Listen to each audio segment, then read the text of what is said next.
It was 6 o'clock on Monday morning. I was backing out of our garage to get to my job in Manhattan at 6:45. We lived in the small suburban village of Nassau Shores on the south shore of Long Island, near New York City. I stopped in the driveway to make sure the garage door was closed before driving away from the house. The only time I forgot to check was 2 weeks ago. An angry Lauren called me at work, accusing me of not taking care of her. Anyone could have come in and attacked her or killed her while I was gone. Of course, I knew she was right, and I explained that I had just forgotten and would try not to forget anymore. It calmed her down a bit, but she still kept talking about how careless I was. Didn't I care about her at all? How stupid could I be? I tried to calm her down by reminding her that I had not done this in the 3 years we had lived in this house, and I would definitely take care not to do it again. For the last 2 weeks, she seems to still blame me for this mistake. Everything was definitely cool in our house, and for the life of me, I couldn't understand why she still had these feelings for me. My name is Jeff Carlson, and my wife is Lauren. I am 27 years old. My height is 170 centimeters. I have light brown hair, which I wear long but not long enough to pull back into a ponytail, and a short cropped beard. I run the currency exchange department at one of the largest commercial banks in the country. In fact, we take advantage of the constantly changing exchange rates around the world. The main idea is to buy a currency at a low price, and when its value rises, sell it and make a profit. This activity is not for the faint of heart. In fact, we gamble with the money of the banks. It requires a very developed intuition and good timing. Buying too early or too late, selling too early or too late can cost the bank hundreds of thousands of dollars, and maybe even millions. The reason I got 2 promotions in the last 2 years is because I have a very good intuition. Somehow I can see when to buy and when to sell. I don't understand how my mind does this. Just looking at the trends, I feel that buying or selling is right, and my guesses turned out to be correct in most cases. The few times I got my assumptions wrong didn't matter when the bank executives found out how many millions of dollars I had actually earned for them over the past 4 years. Lauren is also 27, although she is a few months older than me. She is 165 centimeters tall, with jet black hair styled just below her shoulders. She has a round face with soft Italian features. With her olive Mediterranean skin, she visually impresses the imagination. At least, that's what I think. Maybe I'm biased. She works in Huntington, New York, a town located on the north shore of Long Island, about 25 minutes from our house. She works for a national health insurance company. They are part of FEP. They provide health insurance to federal and state employees. She spends most of her work in the Huntington office, but sometimes they attend meetings of many insurers and communicate directly with employees, trying to convince them to register during the open season.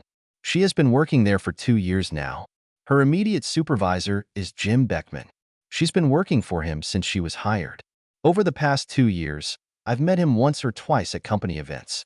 One of them was a Christmas party, and the other was a corporate picnic. He was bigger than me, 190 centimeters tall, and weighing just over 90 kilograms. It is quite obvious that he trains regularly. He never did anything like that, but I just didn't like him. Something about him bothered me. My intuition was telling me that again. There was something inappropriate there, and it bothered me, but not enough to make me mention it to Lauren. Watching the garage door close, I tuned my satellite radio to a country western music station. The songs there were a little darker, just what I needed to match my mood. They sang about real things, failed marriages, unrequited love, and cheating spouses. When I was driving down the street, the first song was about some guy who loved his bar. It's a catchy tune, but I didn't understand it. I ran a red light and stopped the car when the second song started playing. When I was sitting by the light source, it seemed to me that my eyes opened for the first time in a long time. The singer sang about the same thing that happened in my marriage with Lauren. Staring out the window, it would seem. Not being in the same room, minor insults. I didn't realize it, but I was sitting at a traffic light with my mouth open and listening to a song when the cars behind me started honking their horns. I looked up, saw the green light, and started moving forward. I crossed the street, pulling into the mall parking lot. I sat and listened to the rest of the song, and then went to the train station. I must have been on autopilot, as I don't remember driving there. I caught the earlier 6:30 train to Penn Station. Sitting on the train, I remembered the first time I met Lauren. It was in July, just after my 16th birthday. I would have been a junior in high school when school returned. I was mowing the lawn in front of my father's house when a cargo van pulled into the driveway of the Miller house 2 houses down from us. Old man Miller died last year. Mrs. Miller was a sweet but fragile woman. One of her children lived 2 towns away from her and wanted her to live with them. Consequently, the house was put up for sale. I watched as the new BMW followed closely behind the moving van. I didn't know their names at the time, but Mr. Frank Schiavo exited through the driver's door and his wife Cheryl exited through the passenger door. Appearing behind her from the back seat was the most beautiful sight I've ever seen. Lauren Schiavo was a few months older than me. Her hair was cut short, giving her an elven look. She was wearing tight short denim shorts and a spaghetti strap top that showed off her tan stomach. She looked at me and gave me a smile. For me, it was love at first sight. A few days later, after the move was completed, I happened to be walking down the street and saw Lauren sitting outside with her mom. I do not know where I got the courage to go up and introduce myself to them. Cheryl Schiavo was a beautiful woman in her own right. Lauren was a miniature version of her mom. Mrs. Schiavo was smart enough to realize that I didn't really want to talk to her and went inside to bring us iced tea. After giving us tea, she returned to the house, leaving us sitting on the porch and talking. I'm sure she was eavesdropping on our conversation while we were sitting on the porch. We got along great, and I spent every day with Lauren for the rest of that summer. I told her about the school we were both going to go to in the fall. There were no hugs, no kisses. To be honest, I was still a virgin and very shy. I was just happy to be in her company. July turned to August, and then school started. We didn't study in the same class or go to the same classes, but we had lunch together and took the same bus home every day. After only being at school for a week, I found out that harvest dances are held at the school in mid-October. The next day was Saturday, and I saw Mrs. Schiavo and Lauren coming home from the grocery store. I went down to their house to help bring in the groceries. After the last bag arrived, I asked Lauren if she would go dancing with me. She looked at her mom and said yes. Her mom smiled. Later I found out that she really liked me, and she thought I would be good for her daughter. As September slipped into October, I began to see Lauren less often than before. She made new friends among the cheerleaders.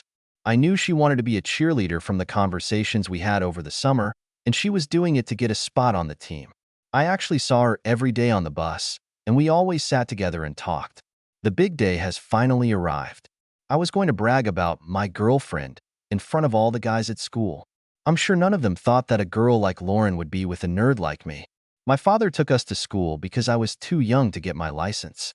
When we started dancing, I saw several guys from the football team look at us, and some of them grinned and laughed among themselves. I wondered what it all meant, but decided to forget about it and went to sit with my friends and have some fun. We danced a few times and sat on the sidelines for a while when a slow song started playing. Before I could ask Lauren to dance, Billy Barber, the star midfielder, was next to me and, holding out his hand to Lauren, said, "Come on, baby. It's time for everyone to find out who you're really here with." Lauren jumped up from her seat and left without looking back. I was sitting with my mouth open. I looked back at my friends and asked, "What just happened?" My friend Jack said, "It looks like you've just been dumped." I looked at Lauren and Billy. They were glued to each other as they danced to a slow number. Her arms wrapped around his neck, while his wrapped around her waist. It became obvious that this was not the first time they had danced together. I felt the color rush to my face. I was so ashamed. I was made a fool of. When the dance was over, Billy and Lauren walked over to the football team's tables. When they sat down, Billy put his arm possessively around her shoulders. Billy Barber was one of the biggest guys in school. I knew I couldn't beat him physically. There was nothing I could do but sit in my seat. I looked at the football team, and they were all looking at me and laughing. At least Lauren didn't turn around and join them to mock me. I sat at the table most of the night. I wanted to run out of there, but I wouldn't give them that much pleasure. I was really treated to the fact that Billy came up to me, put his hand on my shoulder and whispered in my ear, "You didn't think a weakling like you could get a girl like that, did you?" He looked at me and laughed mockingly, then walked away shaking his head. Lauren never returned to the table and didn't speak to me until the end of the dance.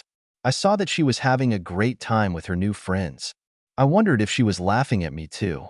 Finally, the dancing came to an end. I was terrified of what I had to do next. I walked over to where Lauren was sitting with Billy and his friends.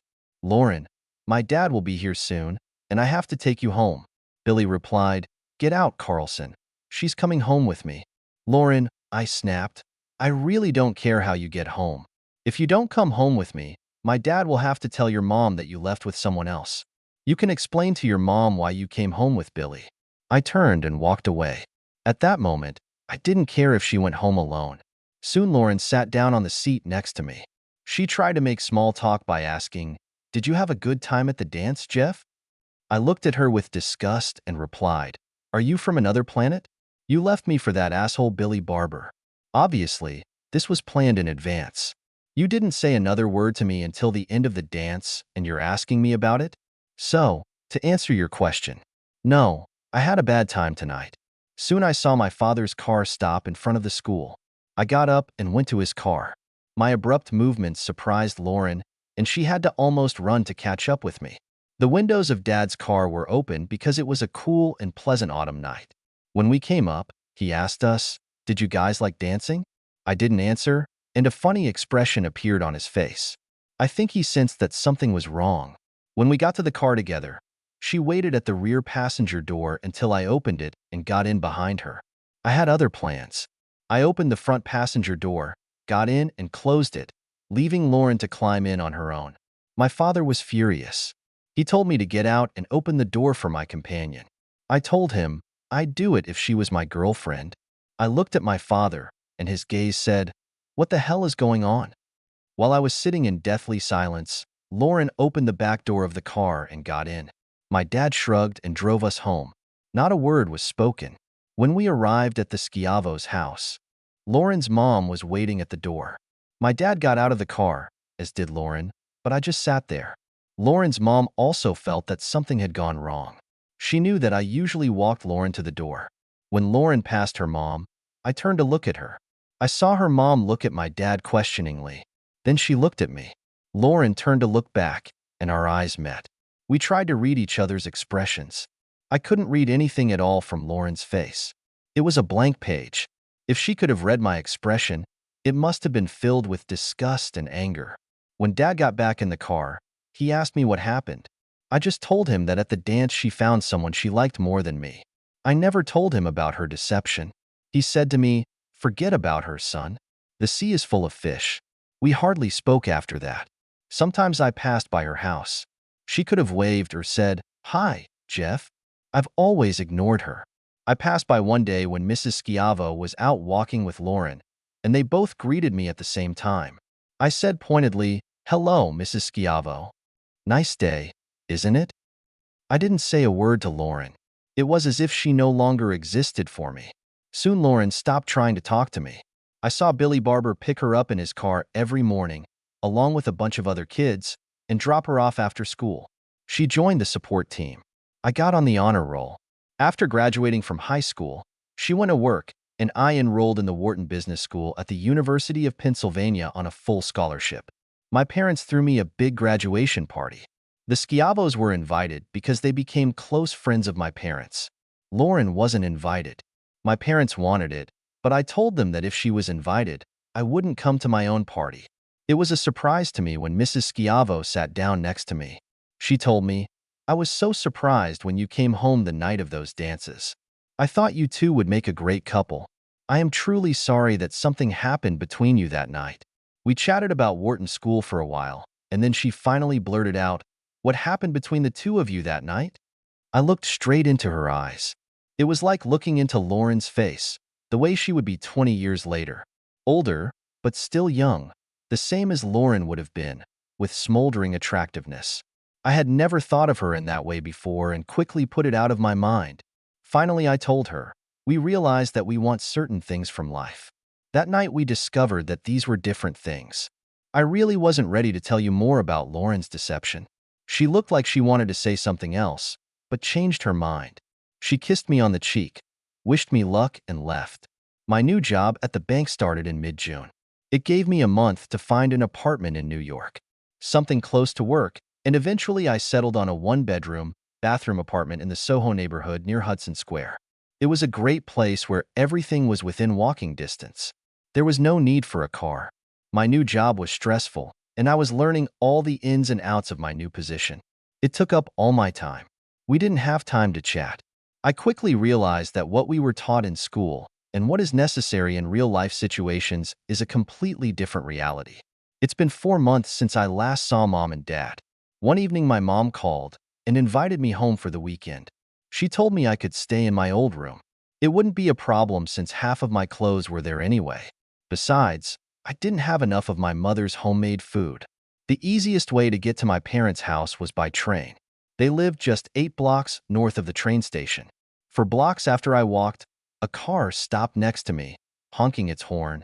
A school friend named Becca was leaning out of the window and screaming, "Hey, stranger, do you need a ride?" "Damn it, yes," I shouted. "It's hotter here than hell." Jumping into the back seat, I saw my old friend Jack at the wheel. We sat parked on the side of the road and thought about what had happened in our lives over the past 4 years. It was fun being in the company of old friends. "I didn't know that you guys were a couple. How long has this been going on?" I asked. Becca held out her left hand to show me her wedding ring. "Are you married?" I asked in surprise. "For 2 years now," Jack replied with a smile. "I had no idea," I replied somewhat sadly. "I haven't been a good friend for the last 4 years, have I?" "It's crazy," Becca replied. "We haven't contacted you either. It's just life." "Thanks for that, Becca," was my relieved response. "I'm really glad to see you guys again." At these words, I saw an idea pop into Jack's head. It was an idea that should have been thought about more seriously, but he just blurted it out. If he hadn't said anything or thought more about it, I probably wouldn't have written this story. What he said next changed my life. "Listen, Jeff, we're having a party at our house tomorrow night. Would you like to come?" Sitting in the back seat, I saw Becca turn to Jack and look at him. It was a look that men begin to understand as soon as they get married. This meant, "Are you crazy? Shut up."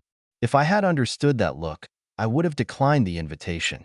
Since I'm just a guy, and I don't know the meaning of that look, I think I made the wrong decision. "Of course, it's great. I'd love to. Will any of our old school friends be there?" Becca turned, gave me a meaningful look, and said, "Yes, there must be quite a lot of them." "Great, I can't wait. I'll get some beer." "What time and where do you guys live now?" Jack raised his voice. 7:30. "We live at 135 Remsom Street, not too far from your parents." Jack put the car in gear, and we drove 4 short blocks to my parents' house. I got out of the car saying, "See you tomorrow night." It was nice to visit my parents, but I couldn't wait for Saturday night. Everything must have changed in the last 4 years. I knew I had changed. It would be fun to see old friends and renew friendships. At the party, I was talking to Kenny Carter, whose father owned a fencing company. He took over the family business, and we were discussing how the company was holding up during the economic downturn when I felt a touch on my shoulder and heard, "Hi, neighbor. It's been a long time." Looking over my shoulder, I saw her, Lauren, and a girl I didn't know standing next to her. She was as beautiful and desirable as ever. And yet Billy Barber's grinning face and Lauren's back walking away from me were all I could think about. I turned my back to continue talking to Kenny, but the other girl pulled on my shoulder and grinned. "That was rude, dude." "Not as rude as what she did to me," I snapped back. "Jeff, please, you can't still be mad at me for that night." "It's been 6 years," Lauren said. "I'm damn sure I can," I said angrily, turning and walking away. Behind me, I heard Becca exclaim loudly, "See, that's why." Becca ran off to comfort Lauren and her friend, while Jack dragged me out onto the outside porch. Jack told me that I would have to make things right for Becky. He asked me to apologize to Lauren. He begged me, otherwise he won't be able to get some privacy tonight. Friends don't let friends go unattended. So I put up with it and went in search of Lauren. I found these 3 in the kitchen. "Could you 2 please leave? I want to talk to Lauren alone." Lauren's friend spat out, "No way. Leave her alone, you bastard." Becca chimed in, saying, "They're really old friends. Let them talk it out." Both girls left, leaving Lauren and me alone. We spent a few awkward moments in silence when I decided to take action. "Lauren, I want to apologize for saying what I said. I know you didn't expect this. What happened that night was so long ago. I have to tell you that my feelings and self-esteem have been dealt a serious blow, and it came from a place that I would never have suspected. I trusted you so much. Maybe it's time to put all this behind us. No, you're right, Jeff. I've done something false. I was acting like a little asshole, wasn't I? I really deserve what you said tonight. I've never apologized for what I did. Would you accept an apology from me now? Thank you, Lauren, and yes, I accept your apology. Lauren jumped into my arms and hugged me. We looked into each other's eyes and then kissed. Not a sweet, gentle kiss, but a demanding one, with the right amount of tongue. We continued to kiss until Becca and Jack entered the kitchen and Becca noticed. I'll be damned, honey. It looks like you really knew what you were doing. Jack breathed a sigh of relief, then puffed out his chest, saying, damn right, and don't forget that. We all laughed and joined the party. Lauren and I started dating and got married 9 months later. The conductor called the next station, bringing me back to the present. As the train pulled out of the station, I mentally replayed the last 3 months of my marriage in my head. When I finally got off the train, I was sure of it. My wife cheated on me and our marriage. It seemed silly to draw such a conclusion based on a country western song, but it all fit together. I was sure of it, especially when the quiet voice that usually seemed so soothing to me when he told me to buy this currency or sell that one, now sounded an alarm bell that I couldn't ignore. When I passed Howard Goldman on my way to my office, he looked at me strangely. I sat down heavily in my chair, and Howard followed at my heels. What's wrong with you this morning? He asked. Nothing, was my monosyllabic reply. Bullshit, was Howard's reply. I get paid a lot of money to make all my people happy and satisfied when they come to work. From the state you're in, I can tell you that I'm not going to let you play with the bank's money today. So tell me what's the matter, or go home. I sighed. Are you sure you want to get involved in this, Howard? He nodded affirmatively. I looked at him and shook my head. Then I blurted out, I think Lauren is having an affair. Howard looked shocked. Are you sure? Howard asked. I replied, to be honest, no, it's not. It's just a feeling I have. Your feelings are usually true, he admitted, so you shouldn't ignore them. What are you going to do? I'm not sure. I only found out today, I replied. Don't worry about anything. I will support you in whatever you decide. When you figure out what you want to do, let me know. My door is always open. I don't want you to spend too much bank money today. I don't think you're up to your game, Howard insisted. Of course, I knew he was right. I let my staff do most of the work that day and for the next 2 weeks after that. I think they liked the freedom to work without my participation. I guess my presence was too noticeable for them to feel comfortable when I was around. I got up, closed, and locked the door. When I sat down, tears welled up in my eyes and flowed down my cheeks. What kind of person I was. I wasn't even sure if anything was going on, and I was already crying. I was thinking about life without Lauren. I've loved this woman from the moment I first saw her. I didn't think I could move on if I lost her. I put my head on the table and closed my eyes, sinking into my misery. I'm not sure how long I stayed in this position, but somewhere along the way the pain turned into something else. I didn't feel any pain anymore. I felt anger. I thought about going home and meeting Lauren face to face. That would be really stupid, wouldn't it? What evidence did I have? I had the lyrics to a country song. No, I would need to get proof. I would have to formulate a plan. I would have made her pay. I would have made the person she did it with pay too. I wanted them to experience the same emotions as me. They would feel the pain. I would take care of that. I needed to make a plan, and as soon as possible. The first thing I did when I left work was to buy several voice-controlled digital voice recorders and place them in inconspicuous places around the house. I have placed them in the bedrooms, bathrooms, and garage, places where she could talk to someone without talking on the phone. Then I connected the recorder to the phones. I decided that was all I needed to catch her. I'll just be vigilant, and sooner or later she'll show up. I tried to act normal around Lauren, but I guess I wasn't very good at it. I set up the dictaphones on Wednesday, and by Friday, I had the first proof of Lauren's betrayal. The incriminating conversation on Friday sounded something like this. Jim, this is Lauren. Why are you calling me at home? What if my wife had answered the phone? Jim Beckman barked. Don't worry, I would have made up an excuse for work. I think we should step back a bit. Jeff is acting strangely. Did he accuse you of anything? No, he's not acting normal. He seems cold and distant. Maybe we should just cool it down for a while. Well, if you think it's better that way, Jim said angrily. And then an idea came to him. Lauren, you know I'm leaving for Miami in 2 weeks. Why don't I try to get Fred to send you with me?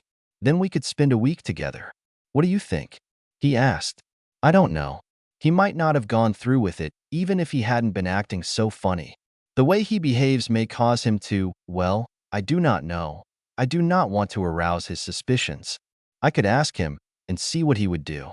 If he behaves strangely, I can decide if he knows anything. Let me consult with Fred, and if he agrees, then you can tell Jeff that this is a work trip. Jim laughed happily. I'll talk to you tomorrow. While. So now I knew for sure. Before that, it was just the lyrics to the song. Now it was for real. Lauren cheated on me. She's planning to leave for a week to cuckold me with that asshole Beckwith. When the realization came, I was overcome by a heavy sadness. I was sad for Lauren. I was sad about our marriage.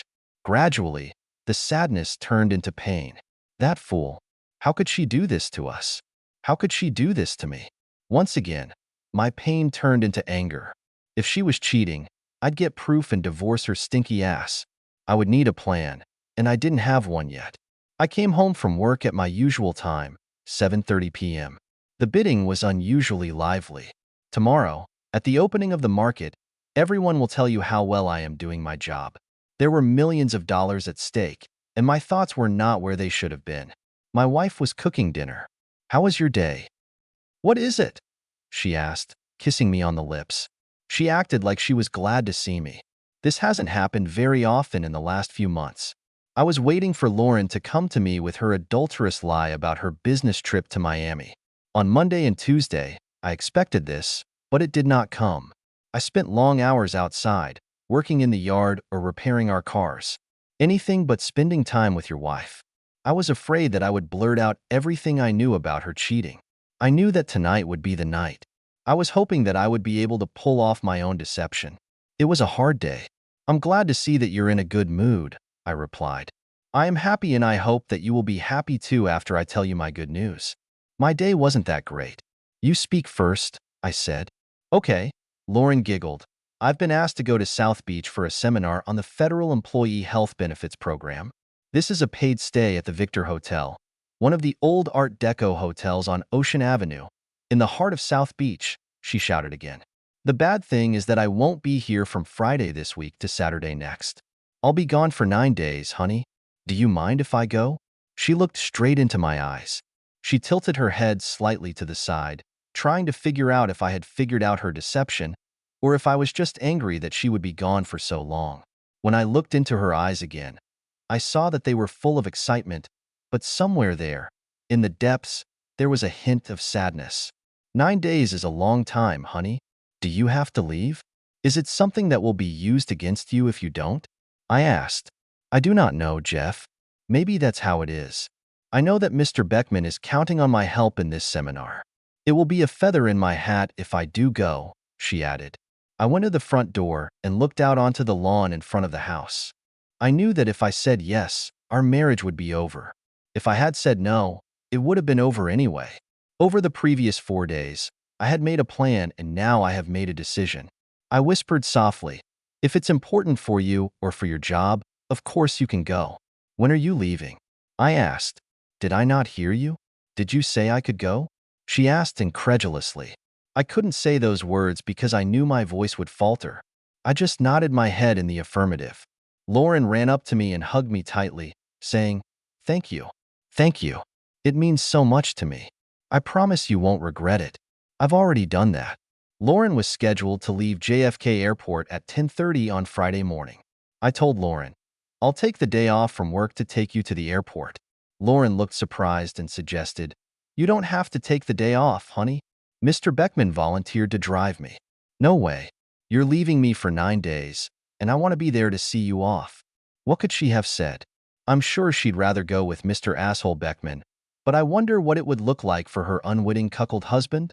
Her momentary disappointment was quickly replaced by a smile as she happily sang, That's great, honey. I would like you to take me with you. What a great liar she was. I knew that I had upset the lover's plan quite a bit, and I felt a little satisfied. She only let her guard down for a second, letting her disappointment show. If I hadn't been so aware, I'm sure I would have missed it. Thursday morning found me slumped into a large armchair in Howard's office, saying, "It's this weekend. Lauren is going on a business trip to Miami. South Beach, no less. They leave on Friday morning and return the following Saturday." There was fire in Howard's eyes as he informed me, "Whatever you want to do, you're safe. I spoke to Mr. Diamond yesterday about your situation, and he gave you carte blanche on the company's credit card. You will have to reimburse the bank for all non-business expenses within 2 weeks of your return." When I asked Howard how I could thank Mr. Diamond, he laughed. "A good single malt Scotch whiskey will be enough to pay. You probably don't know this, but he screwed up a lot in the divorce last year. He hates cheating wives." I shook my head in disgust. I knew he was divorced and I didn't know why, but now I knew. "Howard, I need the next 2 weeks off. I need to get proof of her infidelity. Spend as much time as you need, within reasonable limits, of course. I'll keep an eye on your team and make sure they don't screw up too much. For some reason, I hope this is all a mistake. Lauren is a wonderful girl." "I still can't believe it," Howard admitted. "I can hardly believe it either," I thought. I took the rest of the day off to do some shopping. Before leaving, I went online and bought a round-trip ticket to Miami International Airport on JetBlue Airways. I stayed at City Camera and purchased a first-class Canon digital camera. She will take crystal-clear photos and videos with sound. It came with a removable lens with optical zoom. The salesman said I could see an eagle's ass from 100 meters away. Then I bought a small carry-on bag. Then a trip to Walmart to buy new clothes, shorts, tops, underwear, sneakers, and sandals. The last item was a New York Yankees baseball cap. As a die-hard Mets fan, Lauren would never have believed that I would wear a Yankees cap. All the lids had patriotic inscriptions, flags, and eagles. I didn't usually wear a shirt like that. The last stop was a pharmacy, where I bought some new razors and a box of black hair dye. Now I was ready for my journey. I put the new luggage in the trunk of my car. All purchases were made using the company's card.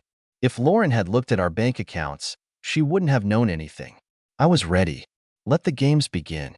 That evening at home, I asked Lauren about her trip itinerary. She took a 10:30 morning flight from JetBlue Airlines Kennedy Airport and stayed in room 314 at the Victor Hotel. "Mr. Beckman," I'm told, "is staying in another room." Of course it was him. I was supposed to take the 1:30 flight to Miami, 3 hours later than her. I also managed to get a room at the Victor Hotel. I would be in room 541. I was hoping I wouldn't get caught checking in. We got up early on Friday morning because we wanted to get to the airport by 8:30 so that Lauren wouldn't have any problems getting through security. On the way to JFK Airport, the conversation was quiet. She tried to start a conversation, but I wasn't very talkative. The realization that I was taking my wife to the airport to encourage an affair made a strong impression on me. Her actions broke my heart, and I was very offended, hardly hiding my emotions. "Jeff, are you upset? Do you mind if I go on this trip? You said it was okay if I went." "I know what I said, Lauren, but the reality of you being gone for 9 days just amazes me. I know you have to leave. I don't want to be away from you for so long. I'm going to miss you so much. It already hurts me to realize that you're leaving." "I know you can understand that," I replied. Lauren replied, "Of course, I understand that. I feel the same way. It's going to be a long and lonely 9 days away from you." "Maybe so, but I'm going to be hanging around our house alone while you're relaxing in a glamorous South Beach hotel with the stars," I moaned. Lauren laughed. "Is that what's bothering you? This trip will be mostly a work trip and not too full of rest, that's for sure." I looked at her and smiled sadly. I knew she was lying. After that, we chatted for a while and soon stopped at a short-term parking lot. We headed to the JetBlue check-in desk, checked in her luggage, and picked up Lauren's boarding pass. We walked up to the roped-off safety area and saw Beckman waiting for Lauren. Out of the corner of my eye, I saw Lauren take a quick glance to see my reaction to him. Beckman had the audacity to come up to us, give Lauren a quick kiss on the cheek, and then offer me his hand. All I wanted to do was beat this guy up, but I worked hard to appear unsuspecting and friendly. I actually smiled when we shook hands. I knew I was probably going to get my ass kicked because he was 190 centimeters tall and much heavier than me. I would have at least delivered the first crushing blow. Maybe that would be enough. However, a fight was not part of the plan. Jim spoke up, "Lauren, we need to start a security check right now. Nice to see you again, Jeff. I'll take good care of Lauren while she's gone." I stood there and looked at him for a long time and intently. Lauren's face paled. She recovered quickly. "Jeff, what Jim means is that nothing bad will happen to me while I'm gone." I turned to Lauren and said grimly, "I know what he means, Lauren." I smiled at Beckman and said, "Thanks for looking out for her." Thinking that I had been fooled, their faces brightened and they turned to go through the security gate. Beckman was the first to pass through the gate and began to descend through the roped-off area. Lauren was about to hand over her documents to a large black female TSA agent when I grabbed her arm and pulled her back to me. "You're leaving and you haven't said goodbye to your husband?" I asked. Lauren looked at me sheepishly and, hugging and kissing me, replied, "Of course, how imprudent of me." I hugged her tightly and said, "I need to talk to you before you leave. We've never been apart for so long before. I want you to know that I've been in love with you since I was 16 years old." Lauren smiled at me and was about to speak when I started again. "You're leaving on a plane, and I'm going home alone. Anything can happen to us. If for some reason you never see me again, I want you to know that you are the best thing that has ever happened to me, and I love you more every day. If anything ever happens to you, I won't be able to move on." I kissed and hugged her, saying, "I love you. Have a safe journey and come back to my house safe and sound." Lauren said, "I love you too, honey, and now I have to go." When she started to move away from me, I grabbed her arm and pulled her back to me. I had to try again to ask her not to leave. Her face showed surprise when I turned her around so she could look at my face. "Lauren, I know I told you it was okay, that you could leave. I meant it when I said it. Now that you're leaving, I realize I don't want you to leave. It's not too late yet. Tell Jim you can't and come home with me. Blame it all on me. What do you think? Jeff, you know I can't give up on Mr. Beckman at this late date. Tickets have been bought and paid for. Besides, he needs me at this seminar. I know I'm being selfish, but I don't want you to leave. I need you too. Jeff, I have to go. Don't try to stop me. My decision has been made. I'm going on this journey. I will be a great help to Jim. I can't let him down." She looked into my eyes again and almost spoke, but then changed her mind. She turned around, went to the gate, and gave the agent her documents. My eyes clouded over as I knew she was lying. I'm sure Lauren thought it was because she was leaving and I would miss her. I walked across the roped-off area to where Beckman was waiting. I watched Lauren as she talked to the TSA agent for a few moments. When she came towards us, I saw that she was excited. I was wondering what they were talking about that upset her so much. By the time she got to where we were standing, she had regained her composure. They went to the machines to take an X-ray of their belongings. I watched Lauren take off her shoes and put them in a plastic basket. She turned to me and shrugged her shoulders in a "what can you do" gesture. Then she turned to go through the body scanner. By that time, I had reached the limit of my endurance and quickly left the building. I wasn't mad anymore. I just accepted the fact that Lauren wasn't mine anymore. I was getting used to the fact that we were going to break up soon. I moved my car from a short-term parking lot to a long-term one, picked up my hand luggage, and returned to the terminal. I waited until the departure board showed that Lauren's plane had taken off, and I passed the check myself. I sat down to breakfast and waited for my flight. I arrived at the hotel by taxi and checked in without any problems. The on-site barber shop was open. I asked him to shave my face and get a very short crew cut. Once in my room, I dyed my hair black. When I finished, I looked in the mirror and thought that even my mom wouldn't recognize me.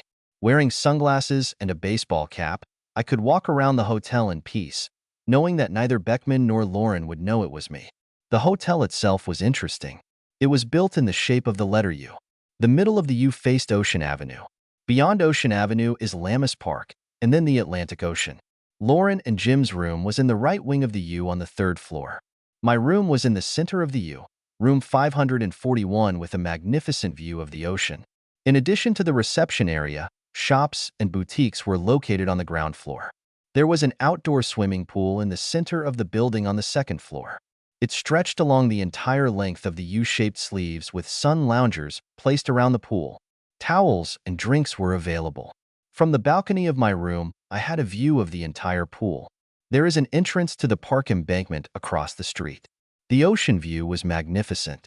Under other circumstances, it would have been a romantic setting. It wasn't romantic at all this time. Around 8 o'clock, I made the obligatory phone call to Lauren. She picked up the phone saying, "Hi, honey, I'm glad you called. I called you at home several times, but you didn't answer the phone. I was worried about you. Where have you been?" "What is it?" she asked. "I went to one of the local bars with the guys from work. They were raving about some kind of club and persuaded me to go. That's all," I replied. She had the nerve to say, "You better not bother any girls there, Jeff. Remember that you are a married man. I don't think I could forgive you if you did." That bitch has balls, I thought. She's here to continue her affair with Beckman and then warns me not to start my own. Why do you think that I would cheat on you? Have I ever given you any reason to suspect me of betraying you or our marriage? You know me better than anyone. I could never hurt you by doing something as dirty as this. Now I pressed harder. I know you would never do anything like that to me. That's why I let you go on this trip to Florida. I trust you completely. I trust you with my heart, even my life. You know that. You do understand, don't you? I asked. Of course, honey. I feel the same way too. I do not know why I said that. I know you wouldn't do anything like that to me, she stammered. Look, Jeff, I'm really tired from the flight, and I think it's making me bitchy. You'll call me tomorrow and I'll be in a better mood, okay? Of course, Lauren. We can talk tomorrow, I replied. Good night, Jeff. I love you, Lauren added. Suddenly tired of the verbal sparring, I just said, good night, Lauren, and hung up. Did she notice that I didn't tell her that I loved her too? Would she even care? I wondered. I spent a restless night in bed. Sleep did not come easily. My mind could only guess at what was going on in room 314. I woke up Saturday morning at the crack of dawn. Woke up is the wrong word, because I was already awake and watching the sun rise over the Atlantic Ocean. My plan was to follow the traders all over the hotel, as it turned out that my room was all I needed. After having breakfast in my room with scrambled eggs and pancakes, I spent some time on the balcony. I was sitting in an armchair enjoying the sun when out of the corner of my eye I saw Lauren walking to the pool with this jerk. As I crept into my room, an idea came to me. There are 2 large artificial plants in flower pots in the room. If I were standing on the balcony, I could watch the pool without being noticed. Trying not to make any noise, I moved both plants to the balcony and put a chair behind them. Then I went inside to get my camera and tripod and set them up so that the camera lens protruded through the artificial foliage. I was sure that no one would notice the lens. By this time, Lauren and Beckman were already sitting on deck chairs and talking. Lauren was sitting facing the U-shaped armrest that housed their room. Lauren was the closest to me, and Beckman was on the other side. I realized that Lauren had done some shopping for this trip. She was wearing a red bikini with a revealing top that accentuated her cleavage. The bottom was cut so high that I was sure half of her buttocks would be on display when she stood up. I turned on the camera and zoomed in on the cheating couple. I soon realized that there was a flaw in my plan. I couldn't hear what they were talking about. I needed to know what they were talking about. I have an idea, and I will deal with it later. I waited for half an hour before I discovered the first signs of infidelity. Beckman, God bless his lustful heart, bent down, turned Lauren's head with his palm and kissed her on the lips. Lauren returned the kiss by placing her hand on the back of his head and pulling him to her lips. The kiss lasted a few seconds, then he leaned back on the chaise longue.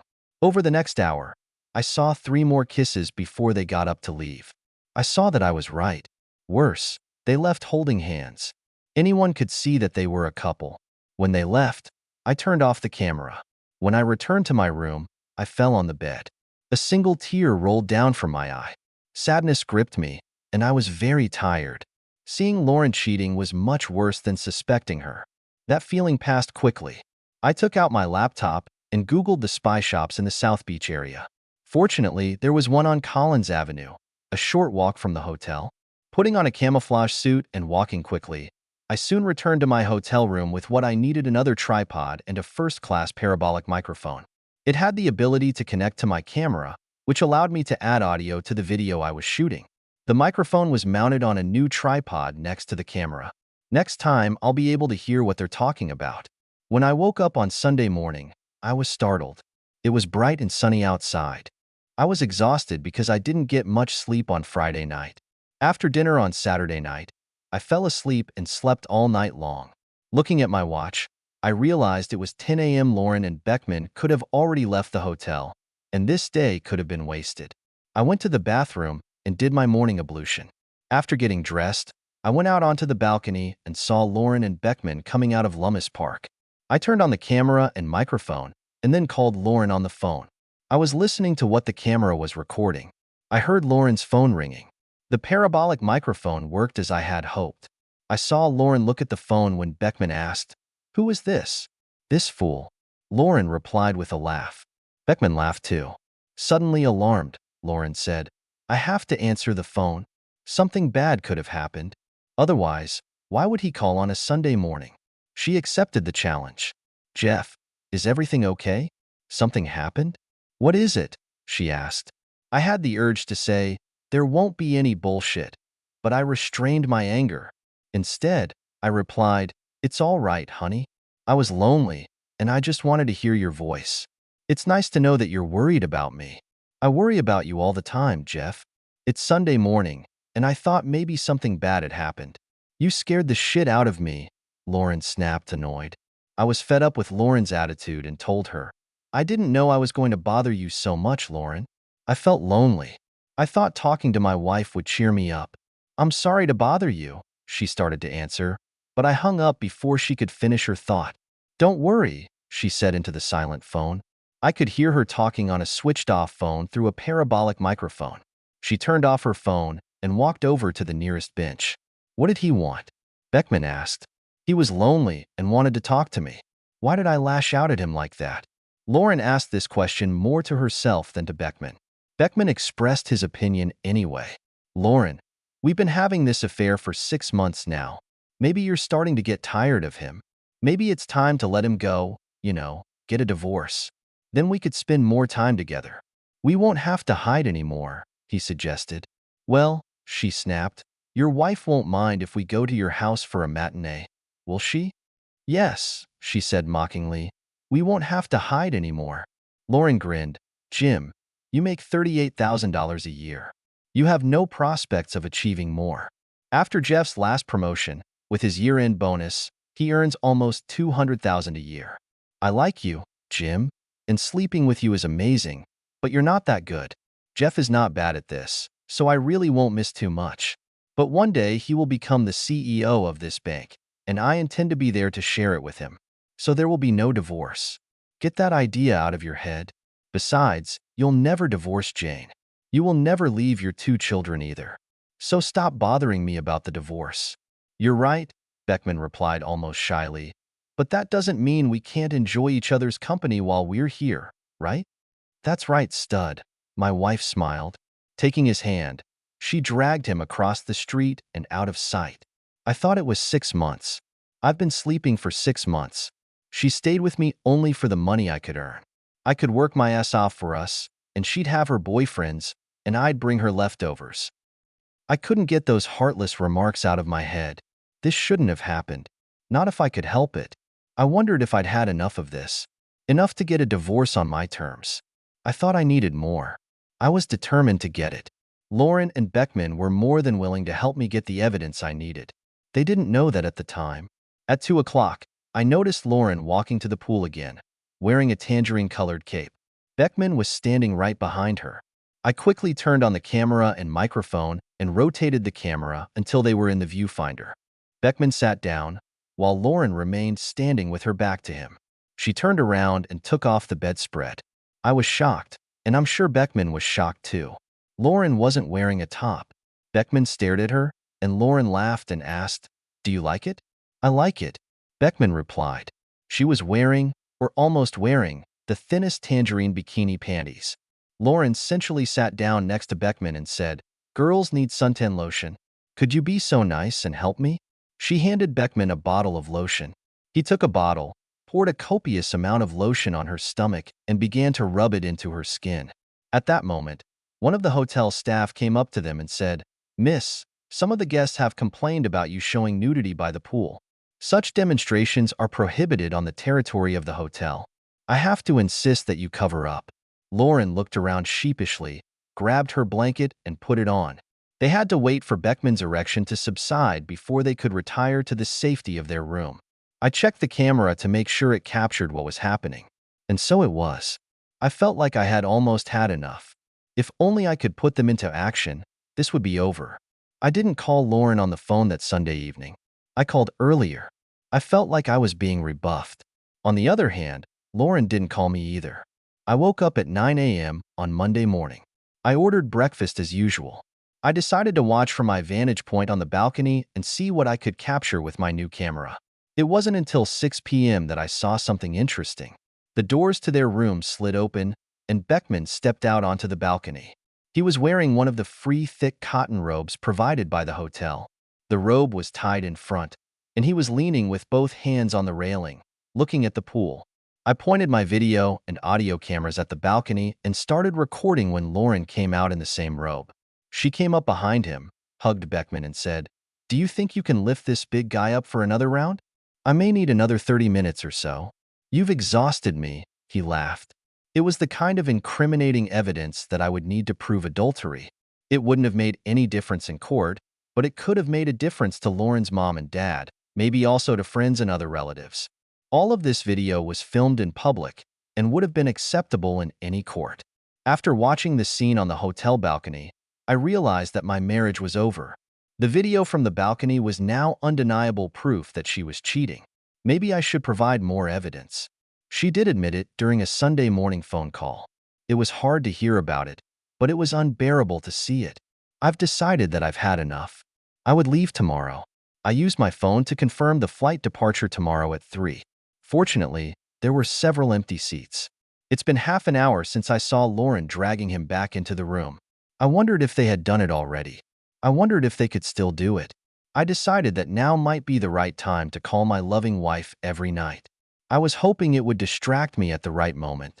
I dialed Lauren's number on her cell phone, and she answered on the 5th ring. What a surprise. She seemed out of breath. "Hi," she murmured. "Lauren," I asked with concern in my voice. "Are you okay? It took you a long time to pick up the phone, and you seem out of breath." I had to give her credit.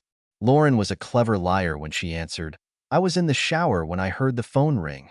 I grabbed a towel and ran to answer the phone. "You should have seen me sitting naked on the bed. All wet? I think you'd have some juicy ideas." "I'm sure I would, baby. I'm calling to find out how your day went. Did you have a productive time at the seminar?"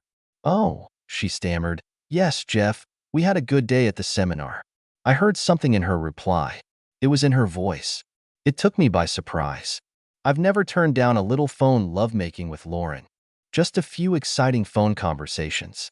However, I've never given up on it before. It was the first time. Yes, that was exactly what was in her voice. Surprise mixed with shock and disappointment. She continued, "How was your day, honey? I feel depressed, and I feel a little sorry for myself. I miss your sweet voice. I miss hugging you and getting a kiss back. Most of all, I miss you lying next to me in bed at night. This bed gets big and lonely when you're not here to share it with me. But I don't have to tell you that. You feel the same way. You know what it's like to wake up alone in the morning. You spend your nights alone, don't you, Lauren?" Well, I finally got it out of there. I was wondering what she would say. All I heard was some kind of muffled conversation. "Lauren, are you here?" I asked. "You sleep alone, right?" Then she came back. "That's right, honey, that's right," she lied. "Listen, Jeff, I'm freezing here and I'm soaked. And now I have to go. I'll talk to you tomorrow." "Okay." I didn't answer. "I love you," she said. I replied, "That's right. Goodbye, Lauren." I hung up the phone. I packed tripods and a microphone. Then I packed up the few clothes I had with me. It's been a long time since I last ate. I changed my clothes and went down to the hotel restaurant for a snack. I took my camera with me to view today's footage. When the hostess led me to a table, I saw Lauren and Beckman sitting in a booth. I walked right past them and sat down 2 tables away from them and a little behind them. I was standing behind Lauren, facing Beckman. I managed to take a couple of pictures without them noticing. When the waitress brought my food, I noticed that Lauren looked in my direction, but she didn't show any concern. She obviously didn't recognize me. I must have looked like any other tourist looking at daytime photos on a camera. I was quietly finishing my dinner, stealing glances at the two lovebirds. I noticed that Lauren looked in my direction once more, but there was no recognition on her face. I finished eating and left first, and they were still sitting in the booth, and it was hard to fall asleep again. The next day at 7 in the morning, I got up and sat on the balcony. I moved the plants back into the room. I didn't care if they saw me anymore. I had the necessary evidence. It's not that I really want to find anything. I didn't want to find any evidence. I was saddened that I had evidence that Lauren was cheating. I was admiring the sunrise when I saw a white van with blue FEP lettering on the side, which arrived at 7:15. Lauren and Beckman got into the van, and he drove away. Damn me, I thought. They really did do some work this week. There were two things I had to do this morning. First, I got access to one of the two computers provided by the hotel for the guests. I've printed two photos that I've taken since I came here. Then I went to the front desk and asked who would be working at the counter on Saturday morning. I found out that it was a young man named Carlos. We chatted, and I slipped him $200. If everything had gone well, Lauren and Beckman would have had a little surprise when they left on Saturday morning. I checked out and flew back to New York to sort things out at home. Lauren, why did I start cheating on Jeff? I was bored. I was lonely. I needed a little excitement in my life. Maybe it was just because I could. Jeff was away for more than 14 hours a day, returning home between 7:30 and 8. I worked until 3:30. It gave me enough time to do whatever I wanted. Jim was so flirtatious and very handsome. Over time, working together, we became closer. We trusted each other when we should have trusted our spouses. One afternoon, after a serious flirtation, Jim took me in his arms and kissed me, to which I replied. We broke up quickly. We pulled away. Both were embarrassed, smiled, and then began to laugh nervously. I was confused too. I liked the kiss, but I knew it was wrong. After all, I was a married woman. We were still laying out the materials when Jim came close to me again and took me in his arms. Lauren, that kiss was something special. I want to kiss you again, he told me, looking into my eyes. He kissed me again. This one was as good as the first one. Jim cleared the table and sat me on top of it. Jim is an experienced lover, and his household is, well, let's just say, well provided for. It was fun playing with something so big. Don't knock on Jeff, who is medium-sized. Jim was just bigger. Making love was good, but his mischief made him horny. That's what was missing in my life, a sense of excitement. I wasn't bored anymore. Now I was looking forward to every day and the opportunity to make love to Jim.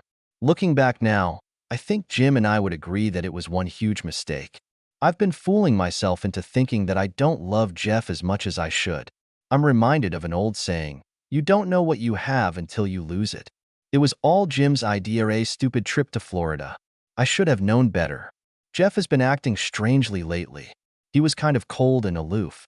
I called Jim and told him that we would have to step back and cool this down for a while. Then he came up with this stupid idea to take me on a business trip to Florida. It really sounded exciting to go to South Beach on the arm of a big handsome man. I do not know how he did it, but he persuaded our manager to include me in the trip. It's hard for me to remember the exact words that were said. Jeff may remember it differently, but that's how I remember it. I remember the night I told Jeff. He came in through the front door. He threw his briefcase on the table and remarked, "It's been a hard day. I'm glad to see that you're in a good mood." I replied, "I am happy and I hope that you will be happy too after I tell you my good news." I beamed. "My day wasn't that great. You speak first." "Okay," I giggled. I was asked to go to South Beach for a seminar on the medical benefits program for federal employees. This is a fully paid stay at the Victor Hotel, one of the old Art Deco hotels on Ocean Avenue, in the heart of South Beach. The bad thing is that I won't be here from Friday this week to Saturday next. I'll be gone for 9 days, honey. Do you mind if I go? He didn't seem happy, sad, angry, or even surprised by this news. This was supposed to be another hint that not everything was as it seemed. I thought he'd be upset. I thought he'd object that he didn't want me to go there without him. I looked into his eyes to see how he felt. His eyes were glued to mine, and he asked without any emotion, "Is it important for your job to go on this trip?" I told him, "I may be missed due to future promotions if I can't travel." He got up and walked to the front door, looking at the lawn in front of the house for a few moments. Then he almost whispered something that I could barely make out. I thought he said it was okay. I asked him, "Did you just say I could go?" Still standing in the doorway and looking out, he nodded his head affirmatively. He never looked at me once. He nodded his head. Yes, I could go. I felt so relieved. I was sure that if he looked at me, he would be able to see the lie on my face. Now I was sure he didn't know anything about my affair with Jim. Jeff would never let me leave if he did, right? I felt dizzy, like a schoolgirl. I went up to Jeff and hugged him, saying, "You won't regret it." When he didn't answer, I ran to the phone. I should have told Jim.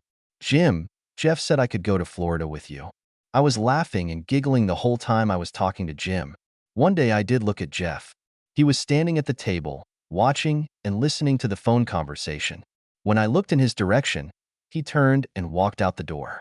There was still the same blank look on his face. Where the hell was my head? After the phone call, we spent a quiet evening at home. Jeff sat alone, staring out the window, lost in his own thoughts. It finally dawned on me that he didn't want me to go on this trip. However, he wouldn't stand in my way if it meant a promotion. That's exactly what I thought. If only I knew his plan. I had to do it. It was so unlike Jeff to so easily agree to my request to leave without him. This should have triggered warning signals. In my eagerness to spend time with Jim, I didn't heed the warnings. Jim wanted to take me to the airport, but Jeff wouldn't hear of it. He insisted and took time off from work to take me to the airport. The trip passed in silence. Jeff was acting funny. I sensed that something was wrong and asked him, "Jeff, are you upset? Do you mind if I go on this trip?" He replied that he would be lonely and would miss me while I was gone. I assured him that it would be a business trip in which there would be no time for rest. At the airport, Jim came up to me, kissed me in greeting in front of Jeff, and made some stupid comment about taking care of me on the trip. I thought Jim had ruined everything when Jeff glared at Jim. I quickly assured Jeff that Jim meant he wouldn't let anything bad happen to me. Jeff turned to me and said, "I know what he means, Lauren." I breathed a sigh of relief when he turned back to Jim and said, "Thanks for looking after her." Jim convinced us to go through security. He passed first. When I was about to hand over my boarding pass and driver's license to the TSA agent, Jeff pulled me back. "You're leaving and you haven't said goodbye to your husband?" he asked. I hugged Jeff and kissed him, saying, "Of course, how imprudent of me." He hugged me to him and said, "I need to talk to you before you leave. We've never been apart for so long before. I want you to know that I've been in love with you since I was 16 years old. You're leaving on a plane, and I'm going home alone. Anything can happen to us. If for some reason you never see me again, I want you to know that you are the best thing that has ever happened to me, and I love you more every day. If anything happens to you, I won't be able to continue living." He kissed me again and hugged me, saying, "I love you. Have a safe journey and come back to my house safe and sound." I politely replied, "I love you too, honey, but I have to go." When I turned to leave, Jeff pulled me back. "Lauren, I know I told you it was okay, that you could leave. I meant it when I said it. Now that you're leaving, I realize I don't want you to leave. It's not too late yet. Tell Jim you can't go and come home with me. Blame it all on me. What do you think?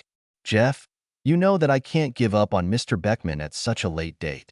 Tickets have been bought and paid for. Besides, he needs me at this seminar. I know I'm being selfish, but I don't want you to leave." I was angry. Now, at the last possible second, he was telling me that he didn't want me to leave. I didn't even think about his feelings for a moment. I told him, "Jeff, I have to go. Don't try to stop me. My decision has been made. I'm going on this journey. I will be a great help to Jim. I can't let him down." I looked into his eyes. He looked so unhappy. He really looked sad, as if he was about to lose his best friend. To be honest, I thought he was going to cry. For a moment, I almost told him I wasn't going. Then I thought, no, I want to spend this time with Jim. I turned away, handing my boarding pass and license to the agent. She obviously heard what Jeff said to me. When she looked at my license, she said, "He really seems to love you." I took a quick look at Jim and answered, I think so. When I turned to pick up my driver's license and boarding pass, she looked at me with sad eyes and said, He doesn't know, does he? What? I replied with obvious irritation. What are you talking about? You'll break his heart when he finds out. I told her, You have no idea what you're talking about. I reached out and took the ticket and license out of her hands. I started to turn around to leave when she grabbed my arm, pulled me to her and whispered, When he finds out, it'll break your heart, too. She continued to whisper, releasing my hand. Aren't you ashamed, girl? The one standing behind you loves you, and the one who's big over there will break your heart. I walked across the roped-off area where Jeff and Jim were waiting for me. Jeff noticed that my face was flushed and looked at me questioningly. Jeff has always been receptive to my emotions and guessed that something was wrong. I waved him off with a look. Jim never suspected that something was wrong. If I'd been thinking straight, I should have known which man was more suitable for me. I also should have known that Jeff could read my feelings and would have realized that something was going on. Jeff stayed to watch us go through security. One day, I looked back at him as I was putting my shoes in one of the gray plastic containers. After going through the body scanner, I turned to wave goodbye to Jeff, but he was nowhere to be seen. It seemed strange to me, but I just put it out of my mind. The flight was pleasant, but lonely. Jim fell asleep immediately, leaving me to watch TV in flight until we landed. We checked into our room, and without waiting for our clothes to be put away, we jumped into the shower and then made love on the double bed. After we laid out our clothes, I decided to call Jeff at our home number early to let him know that I had arrived safely. Strangely, no one answered. Remembering what Jeff had said about not seeing me again, I suddenly felt worried. I called a few more times, but still no one answered. I was really worried. Finally, around 8 o'clock, my cell phone rang. I realized it was from Jeff. Hi, honey. I'm glad you called. I called you at home several times, but you didn't answer the phone. I was worried about you. Where have you been? I asked. I went to one of the local bars with the guys from work. They were raving about some kind of club and persuaded me to go. That's all, Jeff replied. In disbelief, I felt a twinge of jealousy. Now I realized that I thought if I was cheating, then maybe he was a cheater too. You better not bother any girls, Jeff. Remember that you are a married man. I don't think I could forgive you if you did. Why do you think that I would cheat on you? Have I ever given you any reason to suspect me of betraying you or our marriage? You know me better than anyone. I could never hurt you by doing something as dirty as this. I know you would never do anything like that to me, Lauren. That's why I let you go on this trip to Florida. I trust you completely. I trust you with my heart, even my life. You know that. You do understand, don't you? He asked. Of course, honey. I feel the same way too, I lied. I do not know why I said that. I know you wouldn't do anything like that to me, I stammered. Look, Jeff, I'm really tired from the flight, and I think it's making me bitchy. You'll call me tomorrow and I'll be in a better mood, okay? Of course, Lauren. We can talk tomorrow, he replied. Good night, Jeff. I love you. I needed to tell him that I love him. I don't know why. I felt like I was slipping away from him. I really didn't want to lose him. I just wanted this adventure for myself. Good night, Lauren, he said. Hanging up, a thought struck me. Did he really say that I loved me in return? I wasn't sure. I thought he must have done that. He used to always do that when we were talking. I must have missed it. After Jeff's phone call, Jim and I made love again. It was supposed to be a real vacation. After breakfast on Saturday morning, we decided to go to the pool and sunbathe a little.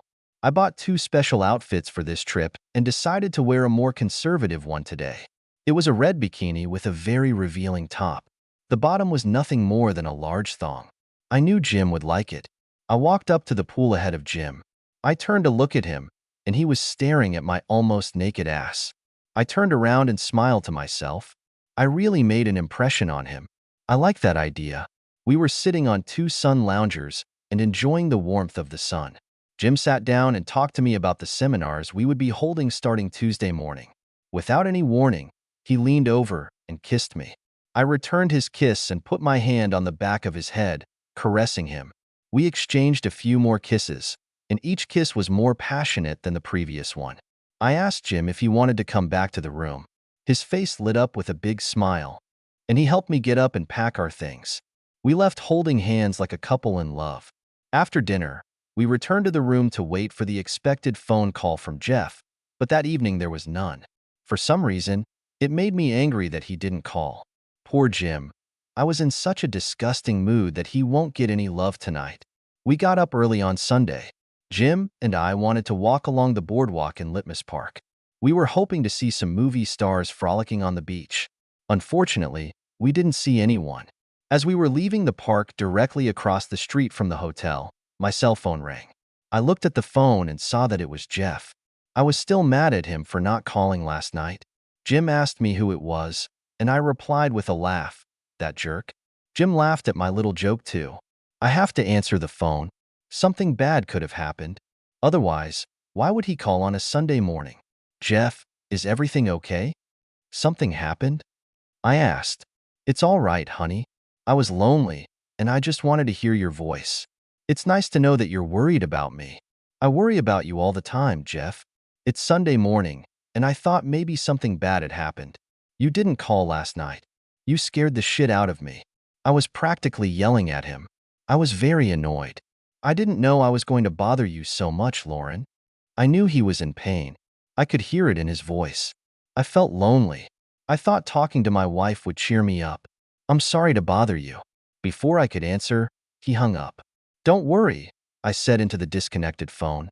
I turned off my phone and walked over to the nearest bench. "What did he want?" Jim asked. "He was lonely and wanted to talk to me. Why did I lash out at him like that?" It was a question I asked myself, not Jim, but he answered anyway. "Lauren, we've been having this affair for 6 months now. Maybe you're starting to get tired of him. Maybe it's time to let him go, get a divorce. Then we could spend more time together. We won't have to hide anymore." "That's right," I snapped. "Your wife won't mind if we go to your house for a matinee, will she?" "Yeah, like we don't have to hide anymore." I grinned at what I told him next. "Jim, you make $38,000 a year. You have no prospects of achieving more." After Jeff's last promotion, with his year-end bonus, he earns almost $200,000 a year. "I like you, Jim, but you're not that good. Jeff is not bad at this, so I really won't miss too much. But one day he will become the CEO of this bank, and I intend to be there to share it with him. So there will be no divorce. Get that idea out of your head. Besides, you'll never divorce Jane. You will never leave your 2 children either. So stop bothering me about the divorce." "You're right, but that doesn't mean we can't enjoy each other's company while we're here, right?" Jim suggested. "That's right, stud." I beamed. Taking his hand, we ran across the street to our room. Jim and I took a little nap after the delightful lovemaking. When we woke up, we had a quick snack and decided to go to the pool again. I told Jim, "I picked up a special outfit to go to the pool today. I hope you like it." I was wearing a tangerine cape, but Jim wanted to see the whole outfit right away. I refused, telling him, "You'll see it in the pool." I walked over to the pool, and Jim was right behind me. Jim sat down, and I stood with my back to him. I turned around and took off the bedspread. I laughed and asked, "Do you like it?" "I like it," Jim replied. I sensually sat down next to Jim and said, "Girls need suntan lotion. Could you be so nice and help me?" I handed Jim a bottle of lotion. He took the bottle, poured a sufficient amount of lotion on my stomach, and began to rub it into the delicate skin. His big hands were pleasantly touching my bare skin. I've also never felt as naughty as I did at that moment. At that moment, one of the hotel staff came up to us and said, "Miss, some of the guests have complained about you showing nudity by the pool. Such demonstrations are prohibited on the territory of the hotel. I have to insist that you cover up." Confused, I looked back at the parents of 2 small children who were staring at us intently. I grabbed my cape and put it on. We had to wait.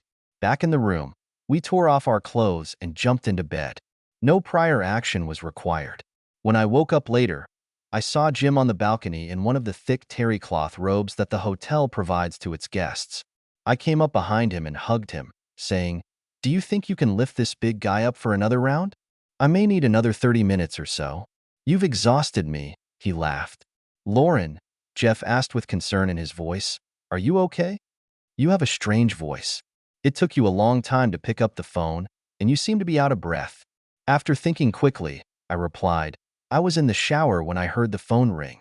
I grabbed a towel and ran to answer the phone. You should have seen me sitting naked on the bed. All wet? I think you'd have some juicy ideas. I'm sure I would, baby. I'm calling to find out how your day went. Did you have a productive time at the seminar?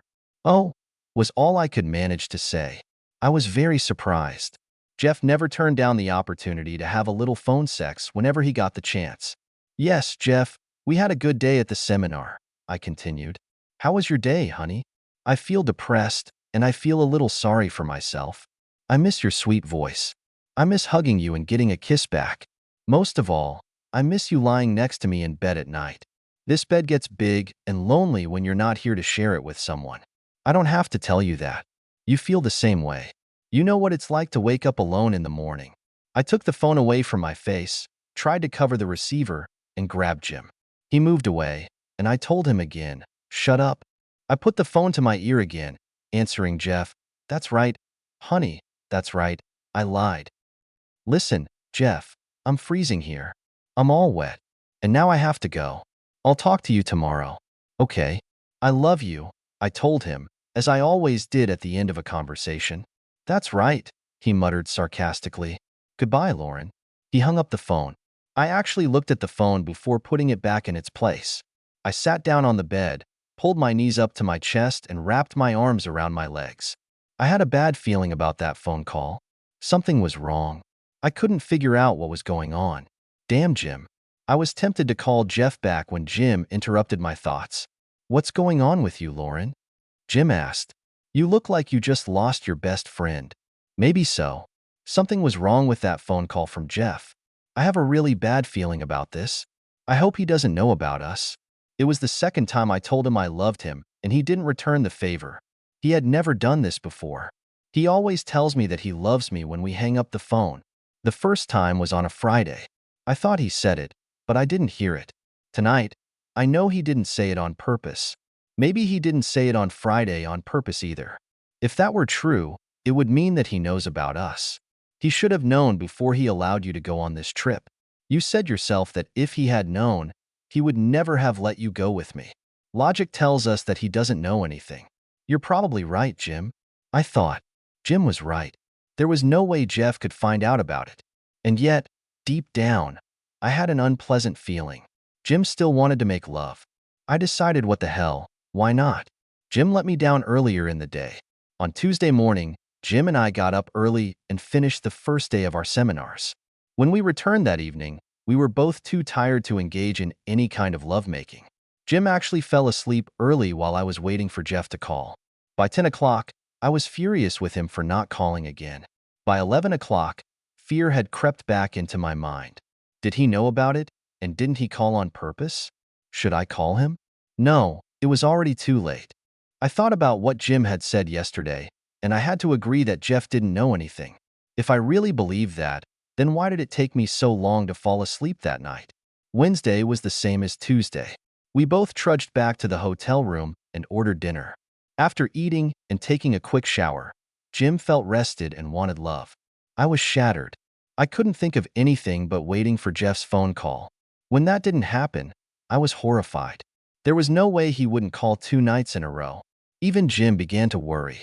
Jim's wife called him every day. Now he was beginning to doubt. When I didn't get a call by 9 o'clock on Thursday, I called my mom and explained to her that I hadn't heard from Jeff since Monday, and could she go home and check on Jeff? My mom said that, of course, she would go straight there. 30 minutes later, my cell phone rang, and it was a call from our home phone. I picked up the phone, blurting out, Jeff, I'm so glad you finally called. Are you okay? It's me, Lauren, Mom replied. Jeff's not here. I've looked at all the rooms in the house. He is not unconscious in any of them. All his clothes are in the closets, and his computer is in the office. Could you tell me what's going on? Nothing's going on, Mom, I lied. We had a little argument on the phone, and I think Jeff is mad at me. I'm sure everything will be fine when I finally talk to him. I am relieved to know that he is not lying unconscious in one of the rooms, as you said. If you hear anything from him, please ask him to call me. I'll ask Lauren. It's so unlike him. You must have said or done something really bad if he hasn't called you in 3 days. No, Mom, nothing that bad. Just ask him to call if you see him. Thank you for doing this for me. I'll see you when I get home. Bye, Mom. All right, honey. I miss you and I can't wait to meet you on Saturday. Good night, Lauren. After my mom's phone call, I became even more worried. Where the hell could he be? Why wasn't he at home? I realized that I would have to wait 2 more days to find out unless he called, or I could get in touch with him. I decided to call myself, to his home number and his cell phone. I have voicemail on both lines. I left pleading messages on both lines, telling him how much I missed him and couldn't wait to talk to him. I also said that if he was mad at me for any reason, we could sort it out when I got home, and please don't do anything rash. I was beginning to believe that my marriage might be over. Friday seemed to drag on forever. I wasn't surprised that no one called that night. I did call my home phone and Jeff's cell phone, but I couldn't get through. Needless to say, surly Jim didn't get any love that night either. I got up early on Saturday morning. I packed up and got dressed before Jim got up. It was about 11 o'clock when we left the room to check out. When the elevator doors opened into the lobby, I looked at the reception desk and saw the employee pick up his phone and make a phone call. He spoke for a few seconds and hung up when we got to the front desk. Jim gave the clerk our key cards and his credit card. The badge on the clerk's shirt indicated that his name was Carlos. Carlos returned Jim's credit card and made him sign some papers. What he said next made my brain turn to mush. He ambushed us by saying, "Mr. Beckman, Mrs. Carlson, I hope you enjoyed your stay here at the Victor Hotel and hope to see you again soon." When I heard him say my real name, my head went blank. All I could do was look back at him and say, "What did you call me?" "You're Mrs. Carlson, aren't you?" "What is it?" he asked with a sly smile. My smart answer was, "Why do you think that?" He put 2 photographs on the counter in front of us. One showed a picture of Jim sitting in a hotel restaurant. The other one was me, obviously taken the day I tried to sunbathe by the pool topless. Carlos went on to explain how he got these photos. A man was checking on me and asked if I knew the people in the photos. I told him yes. I told him that you are registered as Backmans. You are well known here after showing off your naked charms last Monday.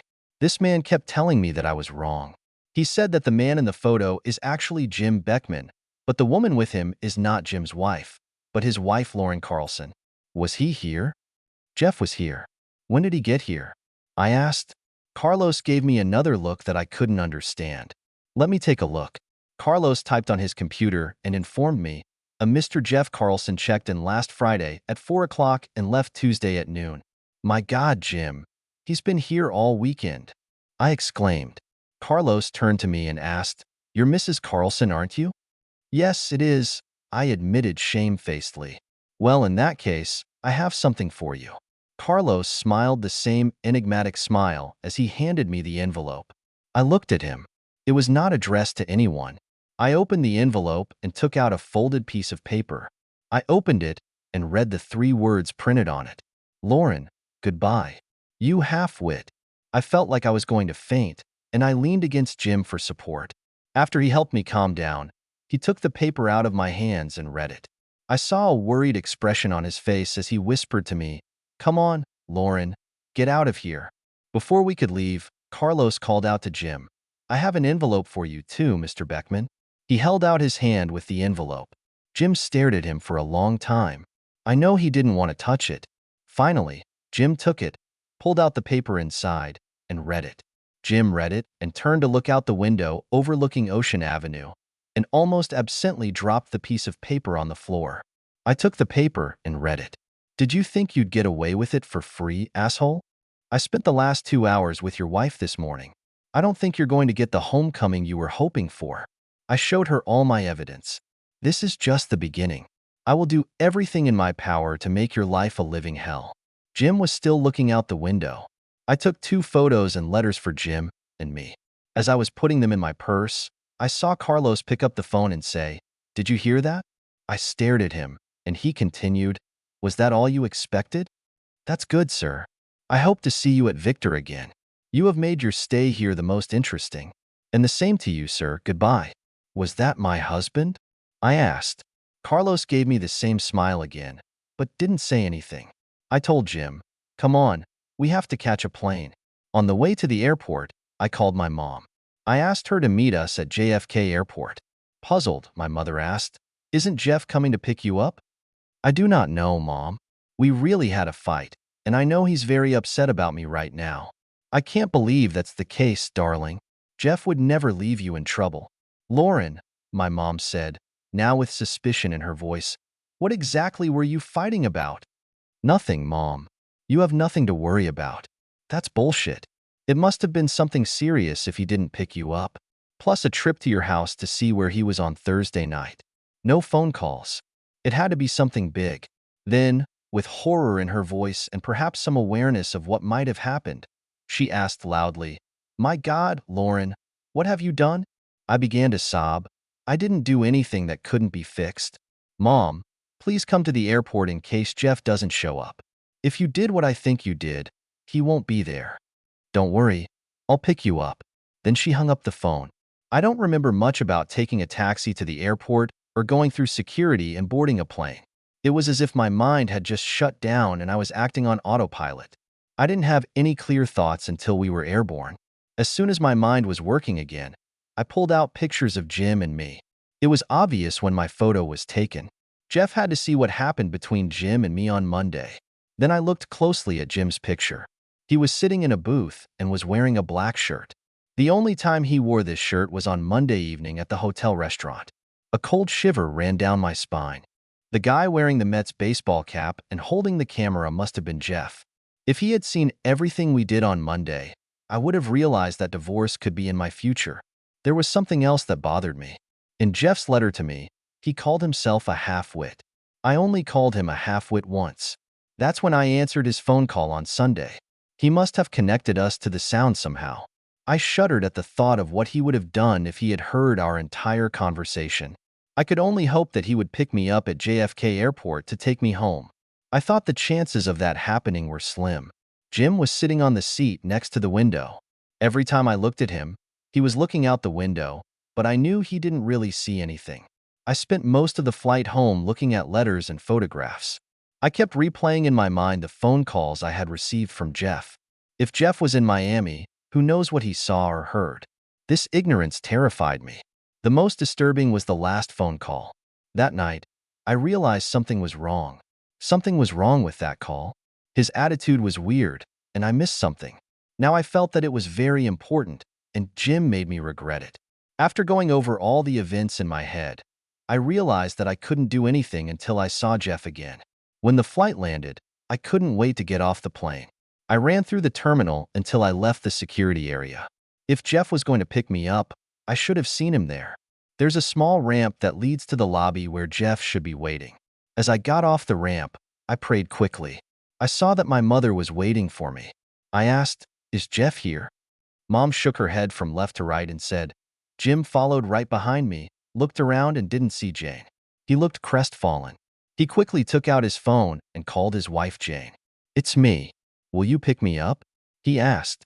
He listened for a while and then interrupted the call.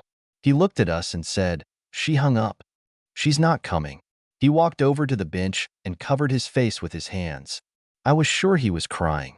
Mom came up to Jim, pulled his hand and told me, Come on, I'll take you both home. On the way to my house, my mother continued to throw withering glances at me. One day I turned to look at Jim. He was looking out the window, and tears were streaming down his face. Like me, I thought, he thought this trip was a stupid idea, definitely not worth it. When I got home, I didn't know if Jeff would be there. I asked Jim to wait in the car. Confrontation would not be good at this stage, if at all. I ran into the house screaming, I'm home, Jeff. There was no answer. Jeff, are you here? I called him again. Silence. I ran through the house looking for Jeff. I entered our bedroom and found his closet and chest of drawers empty. In a panic, I ran past my mom, who was standing at the dining table, heading straight to Jeff's office. When I looked into the room, I realized that I was in trouble. The office was empty. Realizing that he was gone, I went into the living room and sat down heavily on a chair. It took only a few moments to realize the fact that he had 4 days to make plans. Taking off his clothes and personal belongings may be just the beginning. What else has he done? Eventually, I turned around and looked at my mother. She was standing at the dining table with an envelope in her hand. Mom handed me the papers. The inscription, in Jeff's handwriting, simply read, "Divorce papers." Then she handed me a jewelry case with a piece of paper attached to it. The letter said that if you want to know why, watch the DVD. Mom had already taken the CD out of its case and walked over to the TV. She turned on the TV and DVD player and inserted the CD into the slot. She took the remote control and sat down on the news section that I just got. Jeff feigned reluctance before quickly giving up and leading me to choose her. Now I realized that he always gave me everything I wanted, without much difficulty. Before Mom could turn on the DVD, Jim opened the door and asked, "Is everything all right?" "No, Jeff is not here. His clothes were gone too. It looks like he left me. I'm sorry it came to this. I'll call a taxi and wait outside. I have to go home and try to rebuild my marriage." "I just hope I can," Jim told Lauren. "I just hope I can," he said, walking out the door. For the sake of his children, I hoped he could. After Jim left, Mom turned on the DVD. I sat down next to my mom when the first scene started. I was shocked to see myself walking to the pool in a little red bikini, with Jim following at my heels. It was obvious that he was staring at my ass. My mom took a quick glance in my direction, then turned back to the screen. I tried to take the remote control out of her hands, but she wouldn't give it back. I watched as I lovingly kissed Jim, and I felt ashamed that my mother was sitting next to me. Her eyes never left the screen. The next scene began with Jim and me coming out of Lammas Park. The big difference in this scene is that we could be seen talking. When the phone rang and I answered Jeff, I realized that he had heard everything we had talked about that morning. I was trying to remember if I had said anything incriminating when I heard Jim say that our affair had been going on for 6 months. Mom stopped the DVD, covered her face with her hands, and started crying. I apologized. "I'm sorry, Mom. I do not know how I allowed this to happen." She gave me a disgusted look and pressed the play button again. I listened as I told Jim, "That's right, stud." I was completely outraged by this comment. In the third scene, I was topless in the pool. My poor mom had to watch me flaunt myself and let Jim do everything. I thought how worried she must be looking at my debauchery. My heart sank when I thought how my mother must have felt watching my atrocity. The next scene was the most terrifying. I finally heard on the phone what I missed that night. There was no video, but Jeff must have recorded his part of the conversation. Jeff said, "You spend your nights alone, don't you, Lauren?" Then I heard a muffled conversation. That must have been when Jim distracted me. Then Jeff asked again, "Lauren, are you here? You sleep alone, right?" It was said with such venom that if I had heard it, I would have realized that he knew. Thanks to Jim, I've never heard that. All I said was, "That's right, honey, that's right." In the next scene, a hand was seen covering the camera lens, and it became obvious that he was taking the camera off the tripod. The image on the screen moved wildly, finally stopping, looking through the sliding glass door to the balcony. It seemed to have been placed on the table. Jeffrey appeared, sat down on a chair, disassembled the microphone, and began folding tripods, putting them in a black canvas bag. Suddenly, a scream cut through the night. Jeff turned his head to peer into the darkness. When he turned his head back, I saw the agony on his face. He lowered his head, and for about 5 seconds I heard quiet sobs. Then he seemed to pull himself together, wiping his eyes with the edge of his t-shirt. Then he spoke aloud to himself, "This is the second time she's done this to you, Jeff. It will never happen again." Then he got up, walked over to the camera, and the screen went blank. Fortunately, the show is over. He skillfully captured my infidelity for all to see. No one was more stunned than my mom, who lowered her head and silently cried. No one was so sad except me. When I saw Jeff's tears, I was filled with self-loathing. When he said it the second time, I was confused. I didn't know he'd cried for me before. When he said it would never happen again, I was seized with fear. Fear for what I've done to my marriage. Mom asked me, "What are you going to do now? Do you want to save your marriage or run away with that guy on the street?" "Oh my God, Mom, I love Jeff. Of course, I want to save my marriage. I'm not going to run away with Jim. He has a wife and 2 children. He will never leave them. Whether he can save his marriage will not be up to him to decide, and it will also not be your choice to save your marriage. It will depend on your husband, if you still have it. He had many days to make a decision. You already have the divorce papers on your dining table. What other things did he come up with to do?" If you really want to leave Jeff, you better talk to him as soon as possible and give him a good reason to take you back. I wouldn't wait too long. He already has a big head start. I dialed Jeff's cell phone number as soon as Mom left. He hadn't answered any of my phone calls, and I wasn't sure if he would answer now. I knew I had to try. Surprisingly, he answered after the second ring. There was no anger in his voice, and, amazingly, there was no emotion at all. "Lauren, what do you want?" he asked. "Jeff, we need to talk." "Will you talk to me?" "Of course, Lauren. When do you want to start this conversation?" "Tomorrow, anytime you can come." "Okay, Lauren, tomorrow at 2. Goodbye." Short and to the point, it seemed to me. I didn't like the lack of emotion that I heard or didn't hear in his voice. His voice sounded so cold. It was as if he had made a decision and was not going to change it. He was going to end this confrontation as quickly as possible. If I had shoes on, I'd be shivering in them. I knew it wasn't going to be easy. The next afternoon, I was looking out the window and saw his car pulling into the driveway. Instead of entering through the front door, he walked around the side of the house and entered through the back door. I ran into the kitchen and sat down at the table set for dinner. Jeff came through the door. I think he was surprised to see me sitting there. "Hi, Jeff. Thank you for meeting me today." He nodded his head in response. He sat down at the table, looked at the serving, and then turned back to me with a questioning look. "I thought you might be hungry. I've got lunch in the fridge if you want to eat." He shook his head, saying, "I've already eaten," and pushed the plate away. He looked at me again, and his expression screamed at me, "You wanted to talk. So talk." I started, "Jeff, I want to say, no, I need to tell you how sorry I am." Jeff seemed about to say something in response, but I cut him off. "I know what you're going to say. I'm sorry for getting caught, or I'm sorry for cheating." I could tell by the look on his face that I was right. "Yes, I'm sorry I got caught, but not for the reason you might think. I'm sorry I even started treason in the first place. What bothers me the most is the pain I see on your face because of my stupid actions.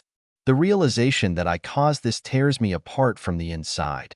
Can you forgive me, Jeff? Even if you do, I do not know if I will ever be able to forgive myself." I waited for Jeff to speak, but he didn't say anything. I could see the pain, anger, confusion, and even love flash across his face as I waited for an answer. When he finally spoke, I was surprised by what he said. "Did you know that when I woke up in the morning, I was lying in bed and watching you sleep?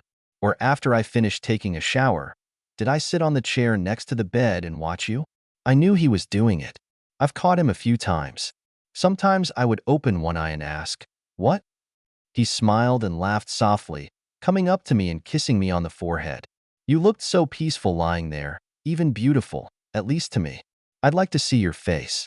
I look at your eyes, at every curve of your face, at how your nostrils flared, how your mouth slightly opened, as if you were dreaming, maybe, of me. Now I'm thinking maybe about him. I thought how lucky I am to have you in my life. My guardian angel sent you to me to add color and brighten up my otherwise gray existence. You took that away from me. The color and light disappeared. Now, starting on Wednesday, when I wake up in the morning, I still smile to myself and think how lucky I am to have you and how much I love you. Until I turn over to look for you, and you're not there. Then I remember. I remember what you did, and the pain is coming back. It's been happening every morning since then. The only difference is that every morning I love you a little less. And the pain is not as bad. I realize that my mom was right. I've been waiting too long. Maybe if I came home on Wednesday night, I could talk to him and maybe make a difference. I think I'm too late now." He went over in his head what happened, and the choice he made was a divorce, the last thing I want. "Please, Jeff, don't make a hasty choice. I know I was shit and I don't deserve any attention, but I'm begging you, give me a chance to make it up to you. Give me a chance to show you that I can be the kind of wife you deserve. Please give me a second chance." I looked at him, waiting for an answer. I saw his eyes fill with tears, then a tear rolled down his cheek. I reached out to his face and wiped a tear with my thumb. "I swore you wouldn't make me cry anymore, and now look at me," he commented sadly. "Jeff, I heard you say on the DVD that this was the second time you cried because of me. When was the first time?" "Lauren, I fell in love with you when you got out of your dad's car, the first time I saw you. My best memories are of the summer we spent together. My worst memory is when you dumped me at the harvest dance. You tricked me and dumped me for another guy, just like this time. You left me to be laughed at by Billy Barber and the rest of the football team. I do not know how many nights I cried in my bed, where no one could see me. So you see, on Monday night I cried for you for the second time. The tear that just fell seems to be for the third time. I'm sorry, Jeff. I think I say that too often today. This is going to sound silly to you, but it was just a no-strings-attached thing. He left, and I wouldn't have cared. I'll never see him again, and I won't miss him at all. All I need is for you to be by my side. I do not know Lauren. I saw you doing something in public. You went topless in front of him. You let him fondle you with his hands in the pool. What he said next sent a shiver through my body. He shook his head sadly and said, I heard a scream. I know I can't compete with that. I won't compete with another man. I will not compete with the memory of that other man for my wife. If we stay together, I will always compete with his ghost, trying to match your other man. You won't have to compete with anyone. You'll never understand until it happens to you. Jeff shook his head sadly again and started to get up from his seat. I thought he was about to leave. I saw my marriage go up in smoke. I do not know what came over me. I jumped up from my chair, knocking it over, ran to Jeff and wrapped him in a bear hug, from which I did not let go. All this time I was mumbling, Don't go, Jeff. Please don't leave me now. When I saw your letter at the hotel, I realized what I was doing. I realized that you and my marriage are what's important. Please forgive me and take me back. He hugged me freely and gently stroked my hair. After a while, he put his hands on my shoulders and gently pushed me away from him so that he could look into my eyes when he spoke to me. Whenever I thought about us in the future, I saw the two of us together. A house surrounded by a white picket fence, just like in the movies. We'd have 2 sons and a girl like you that I could pamper. She would have fooled me, just like her mother did. I saw how we planned weddings, celebrated anniversaries, and special birthdays. I have seen how we grow old together and how our love supports us in difficult times. Now I can't see anything. I have a big black hole where love used to be. I see the overwhelming darkness of life without you. He backed away, saying, I have to go. I need to do something. Don't leave. We have so much to discuss. No, I have to write a thank you letter. What letter could be more important than trying to restore our marriage? And who do you need to write a letter to? Ronnie Millsap. Why? What does he have to do with this? He helped me leave my cheating wife. He turned and walked out the door, whistling a tune that I later learned was Stranger in My House. 5 years later, my wife asked me to bring the car to the front of the house. We were going to my parents' Memorial Day party. I went out the back door, past a newly built tin-car garage, to a cliff overlooking the beach below, across Long Island Sound, to the Connecticut coast. I no longer lived in a rented house on the Nassau coast, but in the old town of Mattontown. Back in the garage, I had to decide which car I wanted to take with me to my parents' house. My gaze settled on garage number 5. I clicked on the remote control and stood aside while the door was lifted to reveal my newest acquisition. I closed the door and started the engine.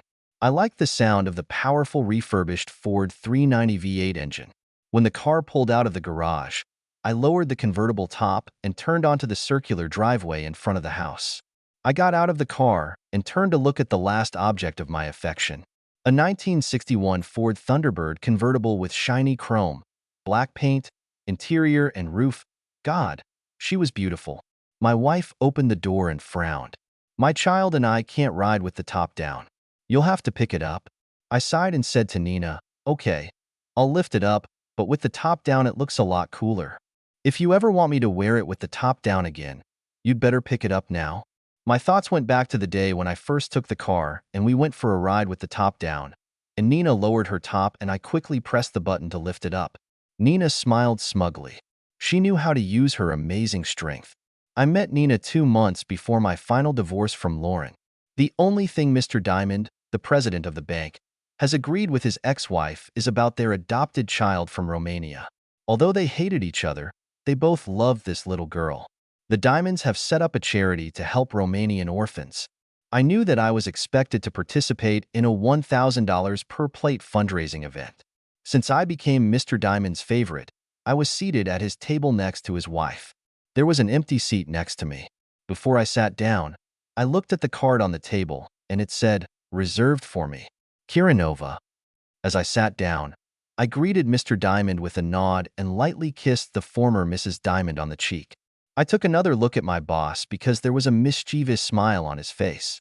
It seemed like a matter of seconds before this beauty in black sat down on the seat next to me. Mr. Diamond's face was beaming and his smile never left his face as he introduced me to Yanina Kiranova, a Victoria's Secret lingerie model. Later I found out that Nina herself was a Romanian orphan and a member of the board that ran the charity. Nina and I got along well that evening. We talked about our lives. She told me about her terrible life in Romanian orphanages. I think she almost brought me to tears. I wanted to hug her and protect her. Later, she told me that she felt my empathy, and it made her want to know more about me. Many single men at this evening invited her to dance, but she refused them all. I didn't invite her because I thought she didn't want to dance. Nina took matters into her own hands and invited me to dance. I said yes, of course. We dated for 2 years before we got married. The wedding took place at Mr. Diamond's estate in Southampton, New York. I thought his wife was a little young for him at 35 against his 61, but he always had a smile on his face, so how do I know? We had a great first year when Nina came to me and said she wanted to have a baby. I asked her if she understood that having a baby would put her modeling career on hold for a long time. She looked me straight in the eyes and said, "The only thing I want more than anything in the world is to have a child with you." A wide smile appeared on her face as she said, "Maybe more than one." I'm sure a big smile appeared on my face and I suggested, "I think we should start trying right now." We both laughed and ran into the bedroom. A year and a half later, our son Jeff Jr. was born.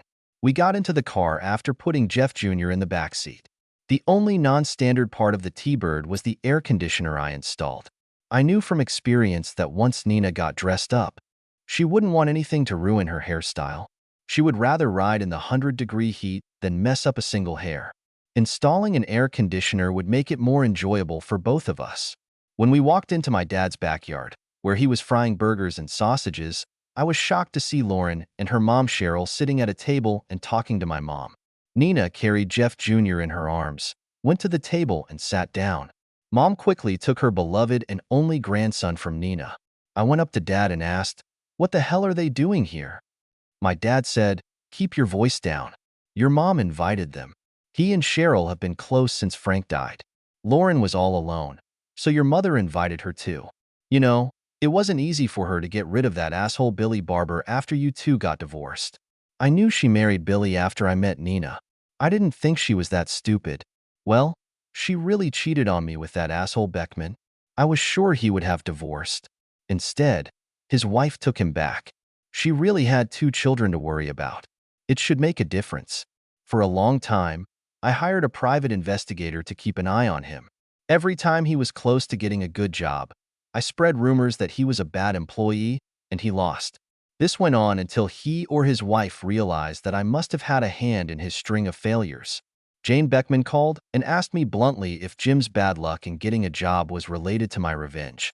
Before I could answer, she told me that it hurt not only Jim, but also herself and her 2 children. She went on to say that she thinks what he did to me is terrible, but she doesn't take it out on his children. I didn't immediately tell her that I was involved in this, but I said that I was sure it would be easier for him to get a job from now on. She thanked me profusely and apologized for ruining my marriage.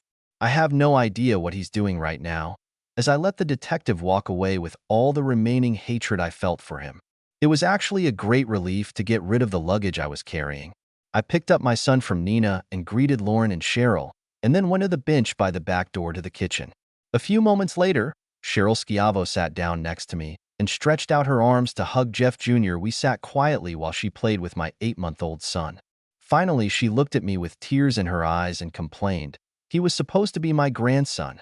I'd make the best grandmother. You know that, don't you, Jeff?" I looked at Cheryl Schiavo carefully. She has aged in the last 5 years. I knew that our divorce was hard for her. She always liked me, and she was thrilled when Lauren and I got married. I know that would be the case, Mom. You've been a great mom to Lauren, and I know you'd be a better grandmother too. Thank you, Jeff. I've missed you for the last 5 years. Oh, And congratulations on your promotion to the bank. Your father told me that you are now in second place there. Yes, Mr. Diamond eventually resigned under a little pressure from the board of directors.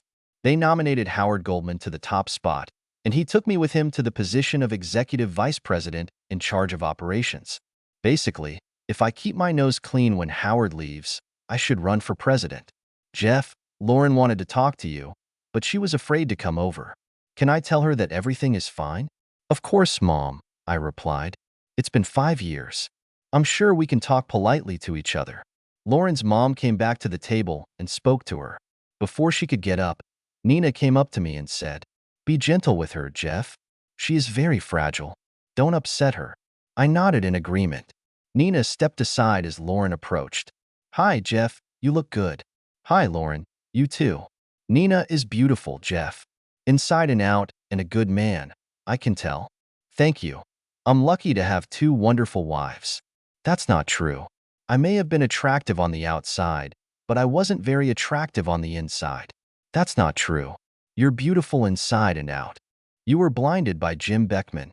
I'm sure it was something I did to drive you away." "That's really not true. Do you remember what I did at the dance with Billy Barber?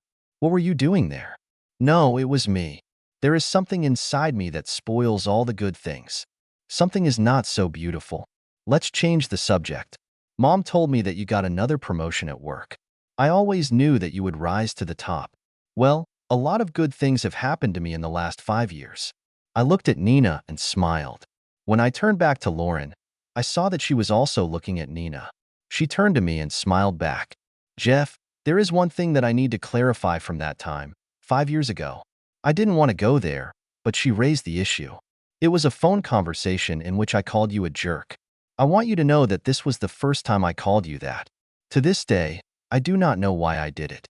That's not why I brought up that day. That's what I told Jim about you that day. I told him that you would become the president of the bank and how much money you would earn.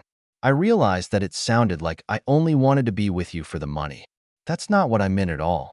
I knew you would succeed. I've always been so proud of you. I just wanted to be there when you reached your goal. That's what I wanted to share with you. It's never been about money. Please believe that it wasn't about the money." When I first heard this, I was sure it was about money. That was until I let Nina hear what you said. She was the one who suggested that I had done everything wrong. She thought, from the look on your face, that you weren't belittling me, but bragging about me in front of Jim. It made me feel a lot better about you. I think that's when I started to forgive. "There's one more thing I have to thank you for." "What is it?" I asked. "What you did for Jane Beckman. She called me crying about what you were doing to Jim. She asked me to call you, but I told her it would be better if she did it herself. I gave her your phone number at the bank. She called to tell me that Jim had finally found a job that could support them. She wanted me to thank you for her. I'm glad that everything ended well. I never thought about her or the children. I'm glad it's over." I stood up and hugged Lauren. As we walked to the table, Lauren was crying happy tears, and Nina was smiling happily at me. We sat down at the table and had a pleasant day. That evening, on the way home, we had the convertible top up, but Nina's was down. It was another wonderful day.